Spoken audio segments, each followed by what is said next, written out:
with, and I'm speaking and you're not looking at me. Okay, there we go. Does this have something to do with some form of winter sport activity? Yes. Ah, well, okay.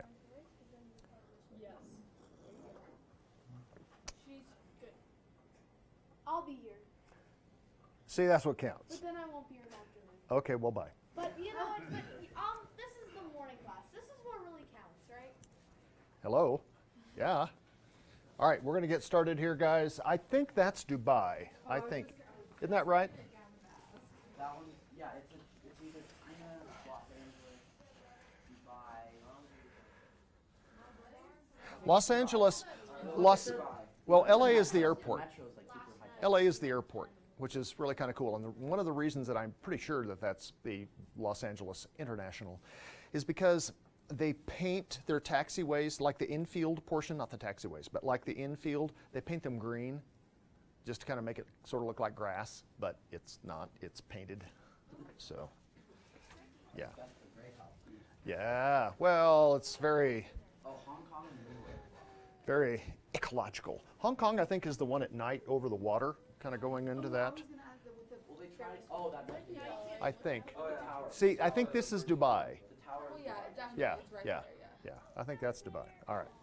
Okay, well, here we go. We are live. Greetings. Welcome to the second semester. All right, here we go. Visibility chapter 31. Let's get at it. Oh, by the way, your final grades are still being calculated. Why is this not where it's supposed to be? This is supposed to be right here. I noticed Hang someone on. was having some fun with that yesterday because I got like 50 notifications on my phone. And I was like, it's now this, it's now this, it's now this. Well, here's the thing. They changed this year here in Aspen. They changed the reporting portion of this. And it used to be that in Power School, you could, because the way that we grade everything is we grade it all with, this is still not right. I don't know what the heck is going on here. So, okay, well, I'll get into that in just a second. But yeah, okay, so I need to be over this way. Why in heaven's name? Okay, so that needs to come right there. That seems lower as well. This needs to be right here. Okay. Are they going to be around the same as the ones that originally were? Stand by. Okay, I think now I am, as they would say back in the business, am I in frame? Okay, so so the deal on your grades is this. They changed this year from a different program that they had last year, or a different version of it. And it used to be that it was pretty easy to weight something, depending upon, it didn't matter if you were doing it, keeping grades by percentage or keeping them by point. We do it by points. So like each question that you ask is worth a point, or answer is worth a point. The final, what we wanted to do is again weight that final, because I said that if everybody, the lion's share of the class got a 90 or better, I would weight it, which would you know, kind of help, you know, the overall cum for the semester. But the problem is that it used to be that you could just go in there and in that grade weight that for whatever percentage it is, and I'm looking at 25%. So weighting that versus 25% of the course, and I can adjust that as we go because I wanted to see what that did to the grades, but it doesn't do that anymore. So Mrs. Benton worked on that yesterday for like 2.5 hours trying to get that sorted out, and it didn't work right. So she's having to visit with Miss Pfeiffer or Miss Durham today to kind of find out how that's going to go. So it may be later today when you actually see what that is, but it'll be beneficial. I'll put it that way. Okay, so that's kind of how that's going to work. Next. I mentioned that this semester is going to have a bit more pace to it. Okay, so that is going to be the key. Also, beginning this week, I begin recording 40-minute modules for the balance of the year. So those are going to be available to you on our YouTube channel. We're still trying to figure out the privacy portions of this to make it viewable for everybody without losing content. And there's like a little glitch in their system somehow for us to be able to do that without having to start from scratch. So we're still trying to get some answers on how that's going to work. But but we're going to make that go. In the meantime, we will keep it open here. Cooper, good morning. And so we're going to keep that going just sort of the way that we've had it, so you guys have ample access to everything. Now, can someone, Gavin, perhaps you, if you don't mind, if you can tune into this live with a set of headphones. I had to readjust the volume settings on everything this morning for some reason. And if you could tune into this live on our YouTube channel and put your headphones in and just make sure I'm not over-modulating. What that means is to make sure that it's not staticky, not too loud, you know, where it's like the volume thing is like bad. So there's that. Also, is anyone aware, other than the Thursday night class that Mrs. Benton taught last week, is anyone aware of anything else happening in this classroom in my absence? I'll take that for a no. I came in yesterday and every single one of these screens was pulled out from the wall and adjusted. They broke the actual adjustment lever on this one because someone was pulling around on it who didn't know what they were doing. I don't know why. Do you have video cameras? I'm sorry? Do you have video cameras? We don't have them active yet, Wait, do you know, but there's no waiting. oh, sorry. Do you know who swiped their key to come in? Well, here's the thing. Right now, we have a series of electronic keys and we have 5 hard keys. And those are the only people who can get into this building, into this room. So it's going to be a pretty short list. I'll find out, but I just wanted to check with you guys if you knew.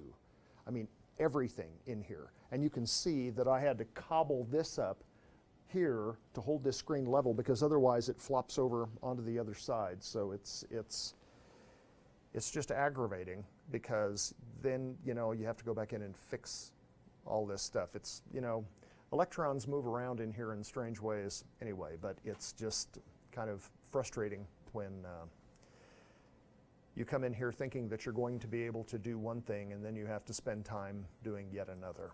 So that's kind of it. Okay, gentlemen in the back, sound-wise, how are we doing? Does it work okay? It's all right? Doesn't hear like it's cracking or anything? All good? All right, there we go. All right, chapter 3. Oh, let me make sure I've got this. Yep, I knew I hadn't done that. Stand by. Let me get this going. Which one of these is that? It's this one. Hang on. All right, there's that. Oh, let me turn this off. And then this one.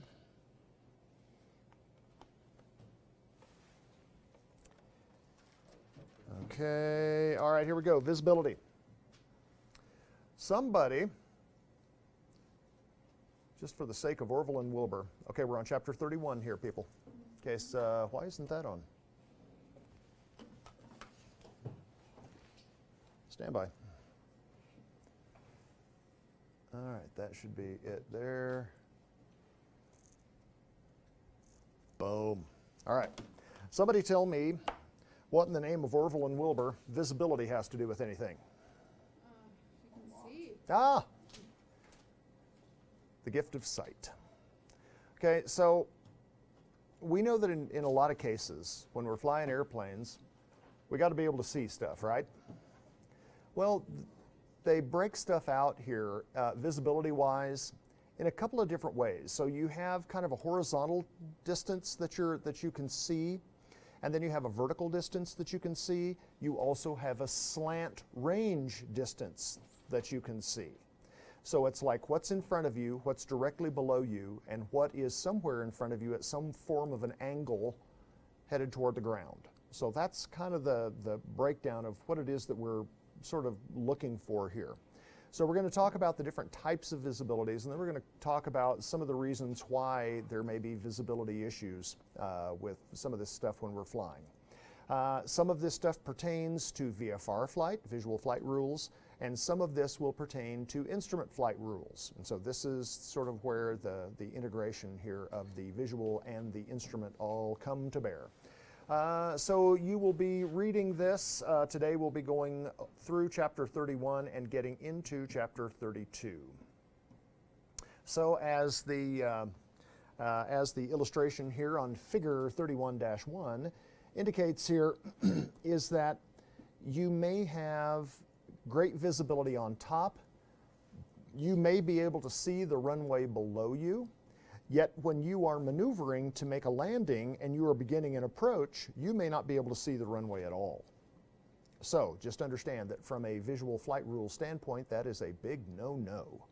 And in the instrument world, you can take that down if you are an instrument-rated pilot and you have an aircraft that is also instrument certified. Then, provided that you are in the instrument system, you can begin an approach through this soup to a particular point where if you cannot see the runway, you must go mist. When I say you have to go mist, what does that mean? You have to go around, basically. And a go around on instruments is a little different than a go around doing visual flight rules. Yesterday when I was coming back from Meeker and I came across snow mass, I did the midfield approach, made left traffic for a landing on runway 15. There was a jet that was coming in at the same time. He was on a 2-mile final. I extended my downwind and let him land and get off the runway. Extended my downwind, turned base, and as I turn final, I still see this airplane sitting there, and I'm going, okay, interesting. And I'm looking, and I call the tower, Aspen Tower, Station Air 212, Romeo Charlie, short final for 15, you know, and so of course the crew in that airplane should be able to hear that as well. And I'm coming in, and all of a sudden I hear Tower, 212 Romeo Charlie, go around. Going around, 212 Charlie. Because this guy was trying to get off at a particular exit on runway 15, and he didn't. And so it caused me to go around. Now, in some cases, I would have found the crew and just kind of asked them to say, guys, what happened? You know, why were we just kind of sitting there? Kind of interesting. My point is this. You never know when you're going to have to go around. And so what's your expectation? Every time that you come in to try to make a landing, your expectation is the fact that you are going to go around. Cram it, climb it, clean it, cool it, call it. Boom! There's your go around. Okay? So that's kind of the, you know, the things. So that happens all the time. Anyway, there we go. Now back to our regularly scheduled programming. So, visibility is reduced by particles suspended in the air. What kind of particles do you think those might be? Speak to me. Okay, they can be water particles in the form of? Clouds, fog. Visible moisture. Thank you very much. What else? Smoke from a fire, yes. What's that? Haze. Well, hazes can be what? What can haze be? It can be pollution, so it can be some form of pollutant particle in the air. Let's say that perhaps you live in New Mexico and you have those April high wind days. Sand, dirt, Arizona. That's what we had in the air a lot of times out there in Albuquerque, and it can be a real thing. What about volcanic activity? Okay, that's not just a visibility issue. It is also what? Safety issue. Okay, it is a safety issue. Why? Because ash is dangerous and it'll crash your plane. Why is ash dangerous? In relation to the airplane or in relation to the person? Well, let's just talk about the airplane. We don't care about people. If it gets inside your engine, it'll Why? Yeah. Okay, why? Air goes into it, so the dust will go in. So the little particles that come out of volcanoes, what are they? Ash. They're rocks. They're gonna flake up and just accumulate. Okay, so that's what it is. It's a rock. It's just little bitty rocks suspended in the air. Yeah. It'll just eat that engine. It'll just eat it. It'll clog it. It'll stop it. And bad things can happen. Okay, so just know that. So know that not all types of visibility issues are visibility issues that we want to fly through. Okay. All right. Precipitation, rain, snow, hail, those are also things there as well. All right. All right. Story, read for me here what is written in the margin. Because air is more or less transparent to incoming shortwave solar radiation, the sun does not heat the air to any great extent. However, it passes through the air and heats long-wave radiation from the Earth, or lack of therefore, when the ground is or water is cooler than the air at low levels, is actually what results in the heating and cooling of the low-level air. Questions? Does this kind of go back to what that basic weather theory piece is? The uneven heating of the Earth's surface, right? Okay. So you'll be able to read this here as well.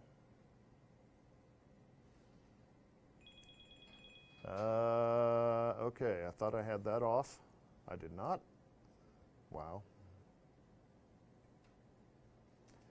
Okay. Inversions. Where might one find, in this case, what kind of an inversion are we talking about? Temperature inversion. Why?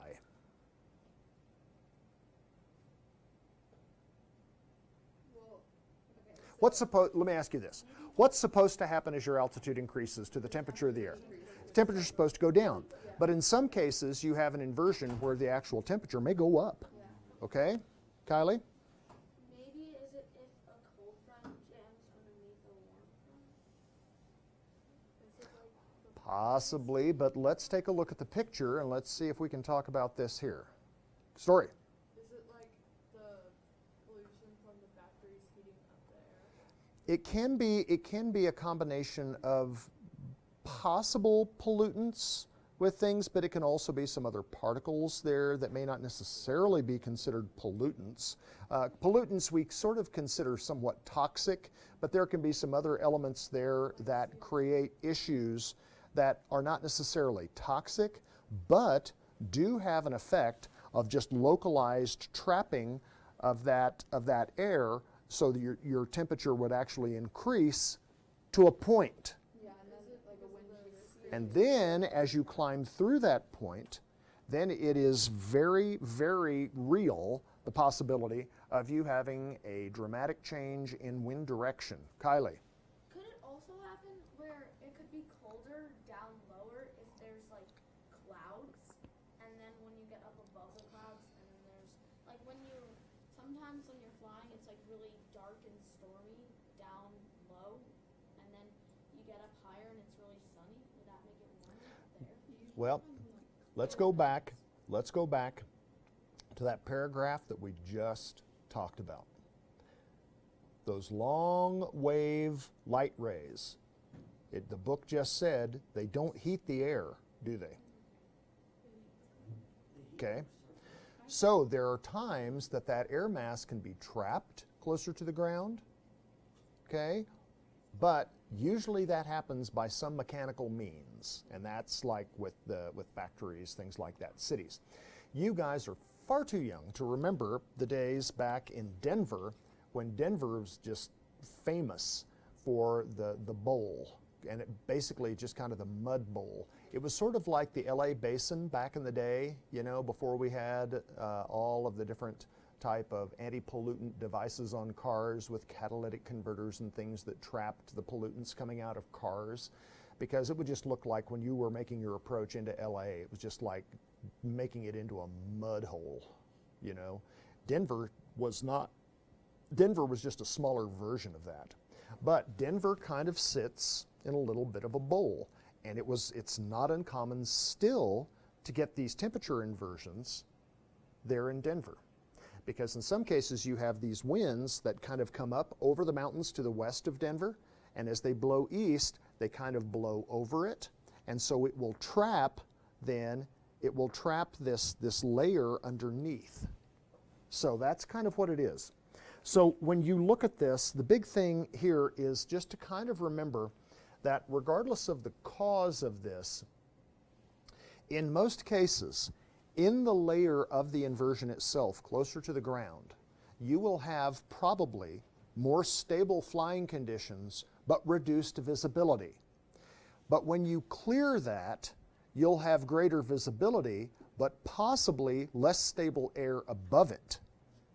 So you can see better, but it gets lumpy.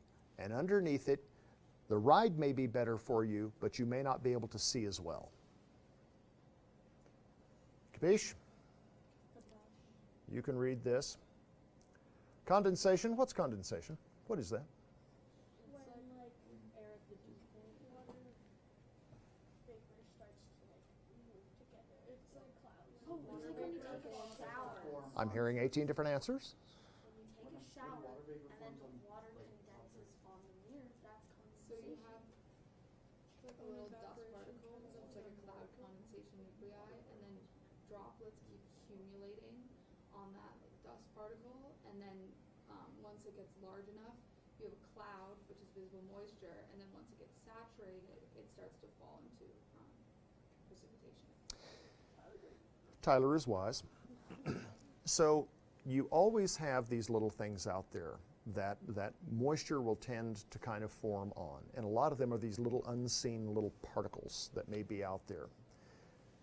As temperatures reach the dew point, and the dew point is that point by which the air can no longer hold the water vapor and it gets precipitated out into some form of visible moisture. Okay?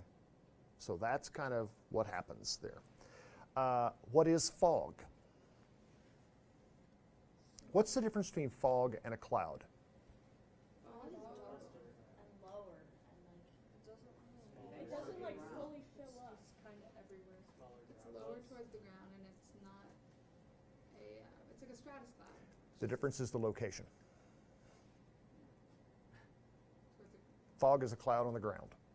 There you go. And that's just kind of what it is. It's the location. That's the difference. So, one of the things that you're going to be responsible for as you do your reading is to understand how fog is formed, and you're going to need to know the different types of fog and what may cause them. So that's what you're going to need to know. So when we look here, Harris, go ahead and read for us here in the margins, here on page 677. Clouds or fog form when the invisible water vapor condenses out of the air as visible water droplets. Okay.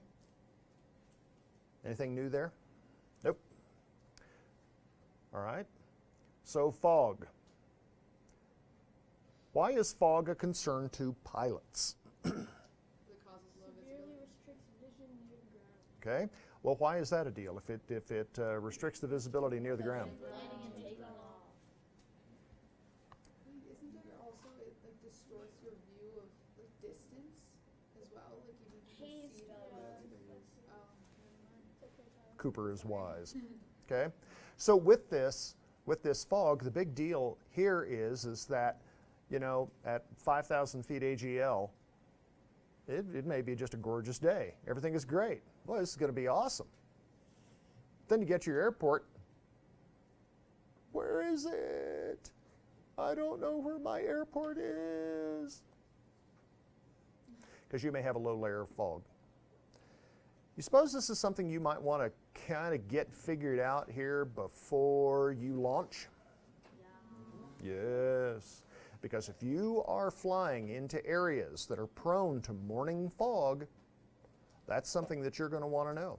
And we're going to talk about some of the environmental conditions that can cause that fog, okay, so that you have an idea where and when to expect it. So, how much fog do we normally get here? Not much. Why? Because we don't have a lot of moisture. Tate? Okay, our air here is normally drier.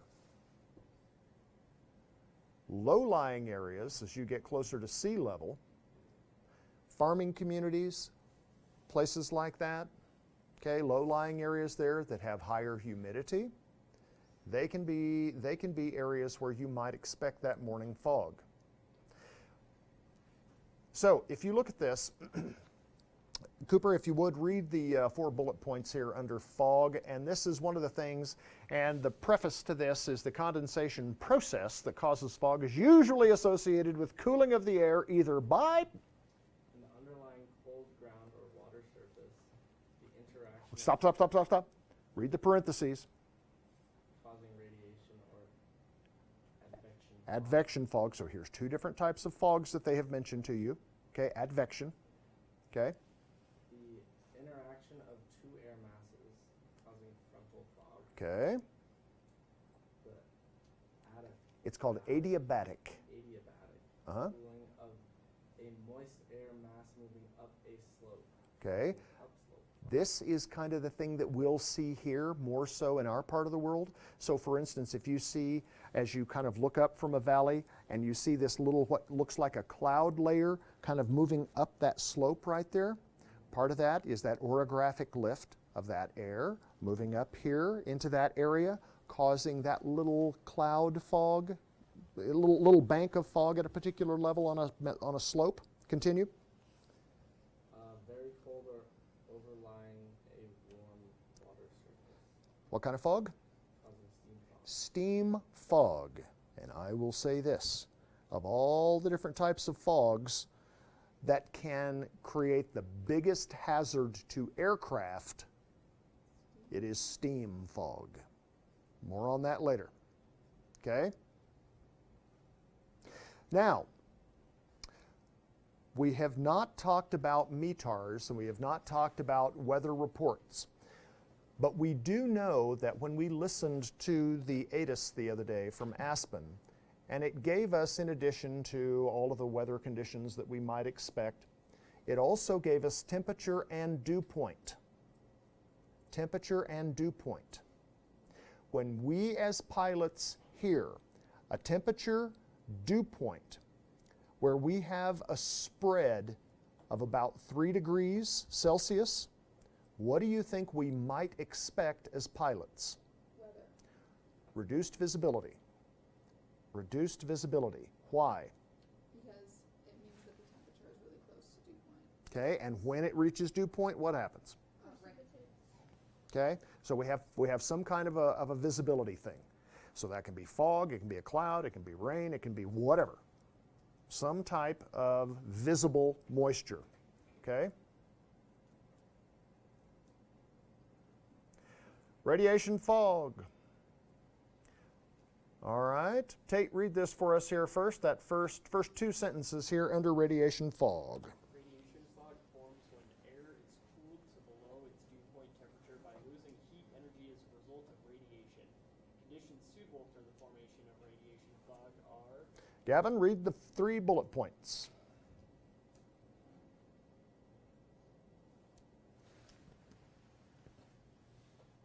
An underlying cold ground or water surface causing Read the 3 bullet points. at a cloudless night, allowing the land to lose heat by radiation to the atmosphere, and thereby cool, also causing the air in contact with the ground to heat, possibly leading to a temperature inversion, moist air and small temperature dew point spread, i.e. high relative humidity. It only requires a little cooling for the air to reach its dew point temperature, causing the water vapor to condense and small condensation in the air and form visible water, and light winds 5 to 7 knots from the mixing of the air at a low level thereby thickening the fog layer. Okay? This is kind of what I call farm country fog. And this is sort of that radiation fog. On a cloudless night, we talked about what happens to the Earth. If you don't have a cloud layer above it to trap that air in and create some form of stability where you don't get any movement, chances are you're not going to get fog. But when you have that clear night and you don't have a cloud layer to hold that temperature in, then it's going to escape. And as it escapes, then again, it mixes with the air above it, and at some point there, and in most cases it's relatively close to the ground, that's where you reach that dew point. And that's where that visible moisture begins to happen. That's where the condensation occurs. That is where you begin to get the clouds. High humidity areas. This is going to be it. And a high humidity area isn't necessarily kind of a regional thing. It can be a watering thing. This is why I say farm country. Because what do these guys do out there? They irrigate, right? So you've got a lot of moisture underneath it, right? So as that cools, this is kind of what happens. Then if you have this light breeze to kind of mix that up, that's where that mixture occurs to create then that whole dew point effect to happen for this to be an issue, okay? If it's a higher wind, what's going to happen? The heat, it's going to spread out too much and the radiation isn't going to be as cool. There you go. Tyler is wise. You're not going to get the mixing. It's just going to blow it away. And so there, you're not going to have any issues. Visibility-wise, chances are you will not have fog form. Okay, Gavin? Why does it have like the lower limit than 5 knots? Because remember, you've got to have something mixing it up. Okay, you've got to have something there happening. Now, it's extremely rare that you'll have this completely still air, but it happens. But it's rare. But it's just that light issue. If you've got a front moving through, if you've got something else happening, it's not going to happen because your wind normally is going to be moving too fast. Okay, so radiation fog. Okay, this talks about the effects of wind strength here, so you can read that.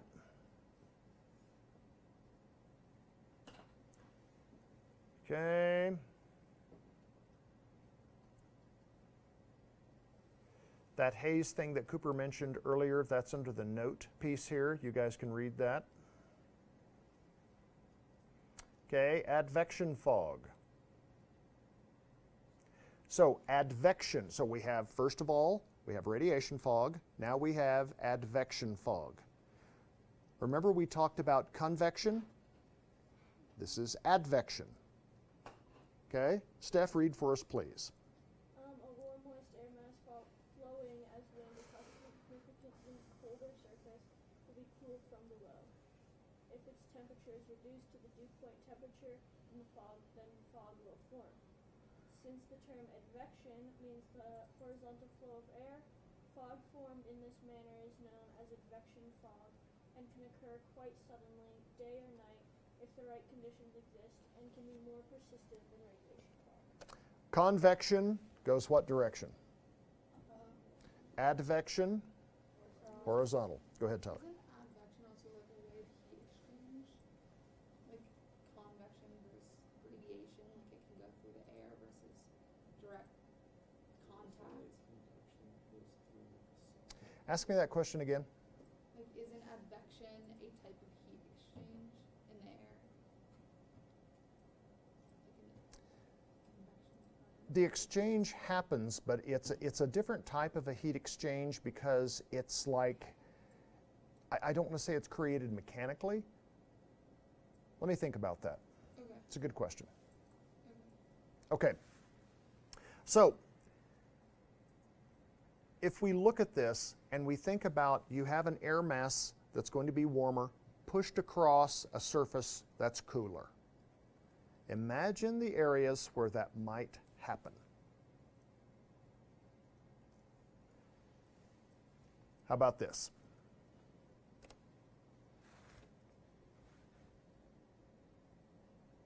So these areas where you talk about this sea fog, in some cases the weather reports might refer to this as a marine layer through here as well, where you can kind of get these clouds forming here along the coastal areas here as this air that is blowing across the water, which is going to hold its temperature more so than the ground. Ground is cooler. And then here again, you've got warm air, cool air. Okay? Then you have temperature and dew point collision. And then you have fog. Okay? So this is one of the things that you have here along coastal regions. Why is it that you, flying to an area along the coast, might be keenly interested in advection fog? Could it change your air temperature? Then, Then you would have to adjust your fuel mixture. Because it's really common. let's think in terms of the major topic here, which is visibility. This is really common along coastal areas. So if you're trying to land near or in a coastal area, then you're not going to be able to see your airport. That's going to be it. So it depends on where that layer is. If it's completely socked in and you can't get to that 200-foot threshold on an instrument approach here in IFR conditions, you're not landing. You're going somewhere else. And you have to plan accordingly. If you're planning on going to a particular area along the coast, you may have an alternate picked out maybe 20 miles away that could also be experiencing the exact same conditions as that other airport. You could choose a lot of backup So in this case, when you're considering an alternate, you may have to consider an alternate quite a ways away if that's kind of what you're considering. Okay? When you're flying a lot of times, and I don't know how many of you guys have spent much time on the coast, but in California, you know, kind of flying up and down at certain times of years, at certain times during the day, is that you may have a ground hold because you have an area that's socked in that are reporting conditions such that are low IFR, and it's just, you can't take, airlines, number one, don't want to take the risk of flying there and not being able to land, and then doing what? Spending money while they circle, waiting to say, okay, is this going to clear up, or having to divert and land somewhere else. So they'll just have a ground hold. Okay, Kylie? When we go back to New York along the coast for the summer, almost every morning, there's always dew on the ground when you wake up, and there's usually some form of fog early on in the morning. Yeah, well, this is why. Yeah. Okay? So, advection fog. Got it? Next, upslope fog. Tyler, if you would, read the first two sentences for us, please. Moist air moving up a slope will cool adiabatically, and if it cools to below its dew point temperature, fog will form. This is known as upslope fog. Should I keep reading? Yeah, go ahead. It may form whether there is a cloud above or not. If the wind stops, the upslope fog will dissipate. Upslope fog is common on the eastern slopes of the Rockies and the Appalachian Mountains. Okay. So normally if we look at this and we think, okay, the reason that this upslope fog occurs is because you have some kind of a wind that's pushing that air, forcing it to go up because of the mountains, because of a ridge, because of some form of a hill. Okay? This is that orographic element that kind of pushes that air up until it reaches the dew point. And that's where that forms. And that's kind of that little cloud that forms right there and just hugs that slope. That's upslope fog. Okay? Frontal fog. Somebody mentioned this as being kind of a thing. Okay. Diego, would you read for us, please? Frontal fog forms from the interaction of two masses in one of two ways. As clouds that extend down to the surface during the passage of the sun, forming mainly over hills, consequently called hill form, or as air becomes saturated by the evaporation from rain that has fallen, known as precipitation-induced fog. Okay. What's the difference between that and upslope fog?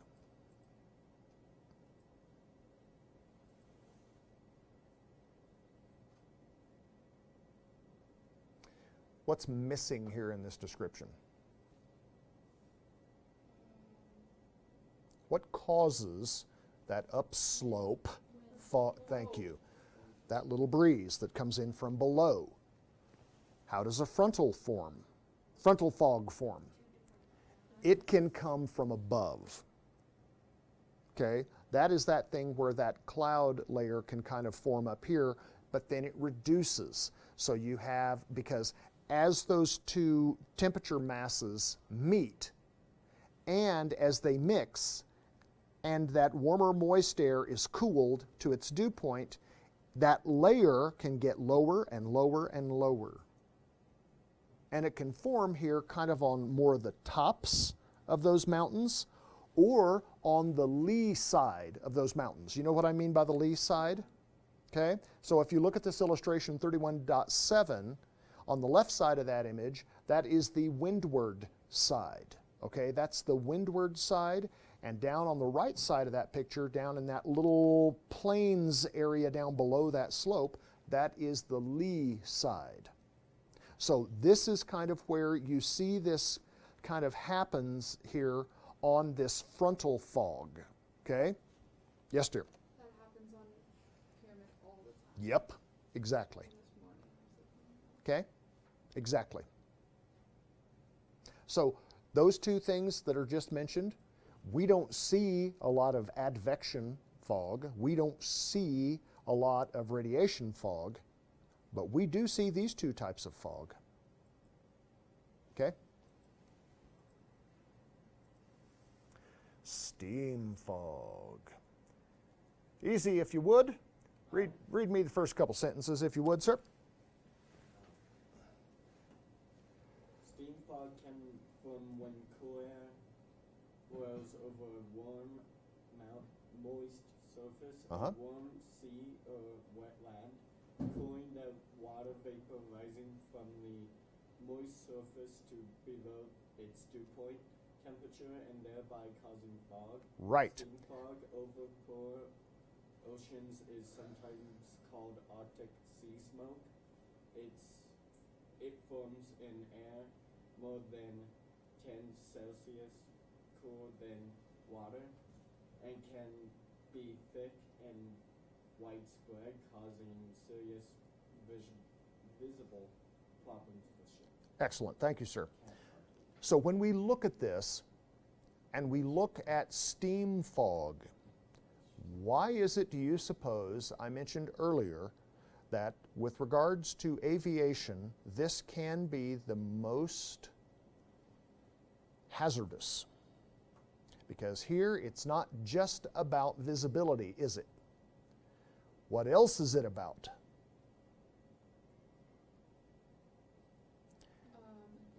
Wind and air currents?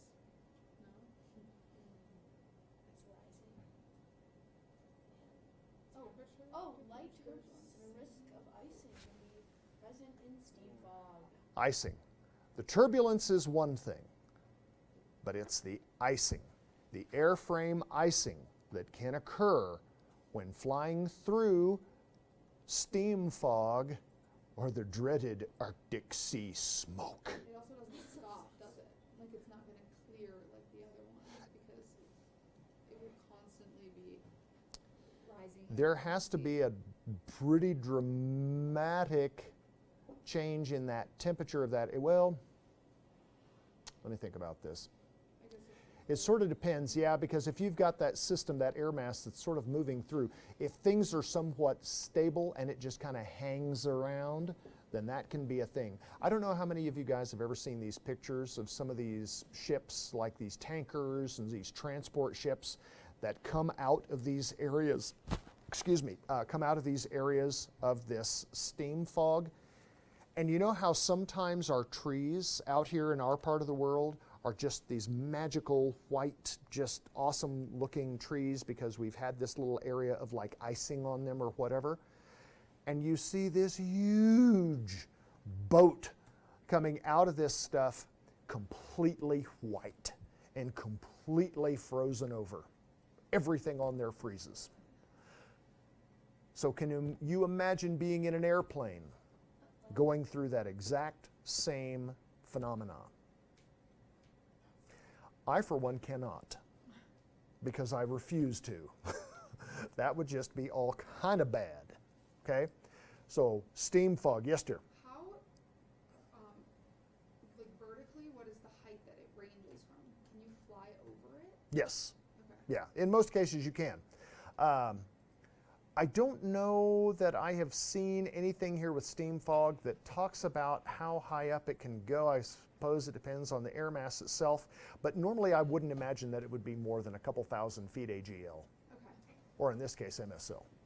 Okay, so we're about done here. I thought we were going to get a little further. I rambled too much there before. So, review the fogs, know the different types of fogs. The FAA will ask you several foggy questions, and begin reading chapter 32, as that's what we are going to be knocking out. Okay, we're going to be knocking out the clouds. These are the tea leaves for amateur meteorologists, otherwise known as pilots. Okay? All right, off you go.